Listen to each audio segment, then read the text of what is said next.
Mardi 7 mai, bonjour à toutes et à tous, bienvenue sur votre chaîne d'information régionale.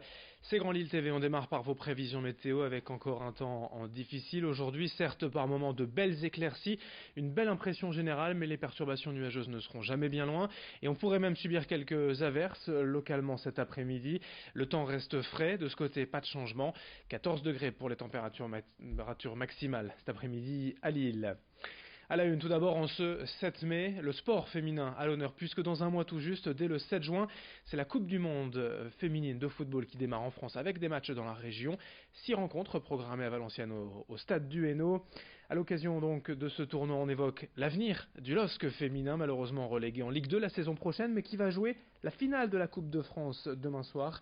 Face à Lyon, les Lilloises devront se surpasser car l'Olympique lyonnais féminin, c'est tout simplement la meilleure équipe d'Europe depuis 3 ans. Le défi des filles du LOSC est donc de taille, mais qui sait en sport, tout est possible. Rendez-vous demain soir 19h pour cette finale de Coupe de France. En attendant, l'équipe et l'entraîneuse Rachel Saïdi était en conférence de presse hier à Luchin. On l'écoute au micro de Rémi Desremeaux.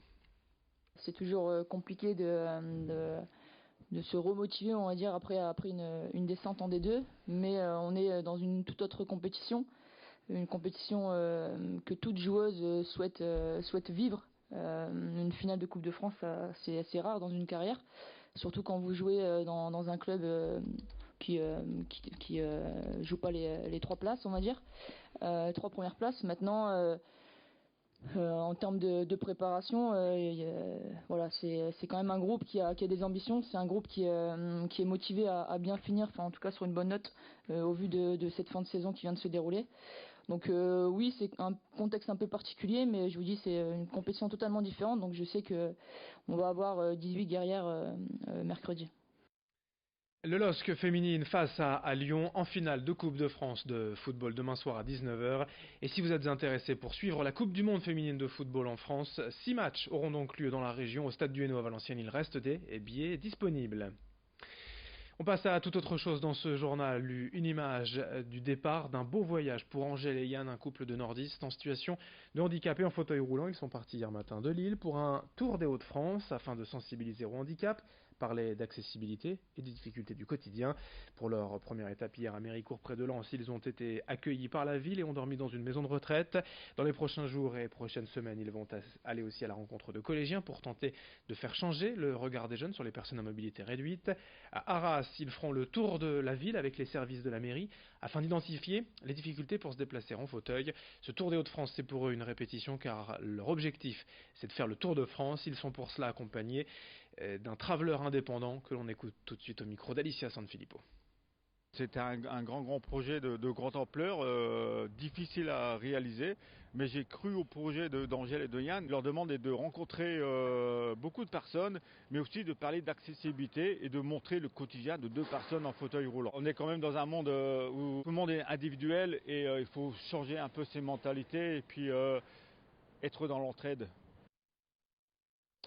Dans ce journal également le grand angle de la rédaction d'un sujet souvent évoqué dans l'actualité, la désertification des zones rurales dans la région comme ailleurs en France. Les villages ont aujourd'hui beaucoup de mal à conserver leur commerce de proximité.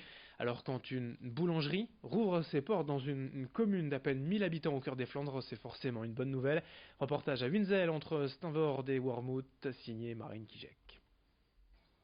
Après quelques mois sans baguette, les Winzellois ont enfin une nouvelle boulangerie. Deux jeunes, Marine et Pierre-Antoine, ont racheté le commerce il y a quelques semaines. Une aubaine pour la commune de 1300 habitants dont la boulangerie la plus proche était à Steenvoorde, à 5 km de là. C'est vrai que ça manquait. Parce que bon, forcément, il faut soit aller sur Steenvoorde ou Herzl, on n'a pas forcément le temps le matin. Après, j'ai 4 enfants, donc ils aiment bien le pain frais, donc vraiment c'est très bien pour le village, quoi. Un village sans boulangerie, un village meurt et c'est tout. Les habitants sont ravis, Marine et Pierre-Antoine aussi. Les deux boulangers avaient en effet à cœur de s'installer dans une commune et participer à sa redynamisation. En termes de commerce, Winzel ne compte en effet qu'un coiffeur et une boucherie. Notre projet principal, c'était de redonner vie à un village qui perdait ses commerces par notre dynamisme et notre envie d'aller de l'avant. Donc c'est chose faite ici. Après, on a plein de projets dans la tête. On va essayer de développer au maximum de ce qu'on sait faire pour pouvoir apporter le maximum de services à la population de Winzel et puis des alentours. Alors forcément, la maire de la commune se félicite de cette reprise. Elle a facilité l'installation des boulangers en leur proposant un loyer modéré et leur commande du pain pour la cantine de l'école. Je pense aussi que un commerce dans un village, c'est aussi créer du lien entre les habitants, un lieu de rencontre indispensable. Les boulangers pensent déjà à la suite. Ils aimeraient développer un coin épicerie avec des produits locaux ou encore un relais colis. On enchaîne avec le week-end portes ouvertes de l'aérodrome de Marc Bondu. Ce week-end, l'Union aérienne Lille-Roubaix-Tourcoing vous accueille en effet pour découvrir de près le petit monde de l'aviation. Cet aéroclub existe depuis près de 70 ans, compte plus de 300 membres et une dizaine d'avions, des 2 ou 4 places de tourisme avec moteur à hélice. À l'année, le club propose des formations, des brevets de pilote, mais aussi des baptêmes de l'air pour voir la métropole lilloise d'un peu plus haut. Nous vous proposons d'ailleurs, en partenariat cette semaine avec l'UALRT, de gagner un baptême de l'air. Rendez-vous pour cela sur le compte Instagram de Grand Lille TV. En attendant, on écoute les explications d'un membre du club quant au programme de ce week-end porte ouverte à l'aérodrome, au micro de Margot Sey. Donc on accueille du samedi au dimanche entre 9h et 18h tout le public pour à la fois leur donner des informations. Il y aura également des visites du hangar qu'on voit ici et notamment des avions pour expliquer aux personnes qui seront là comment fonctionne un avion, ce que sont ces avions. C'est également un week-end qui est familial pour nous et on accueille des familles, les enfants avec des ateliers pour les enfants, des ateliers coloriage, des possibilités de se faire prendre en photo sur les avions. Et donc le but principal, c'est quand même de partager notre passion de l'aviation. Et pour cela, un baptême de l'air pour une personne à gagner avec l'UALRT et Grand Lille TV sur notre compte Instagram cette semaine. N'hésitez pas à vous y rendre, à jouer pour gagner ce petit voyage en avion. Fin de cette édition, en ce mardi 7 mai sur Grand Lille TV. L'info continue dans un instant avec vos prévisions météo.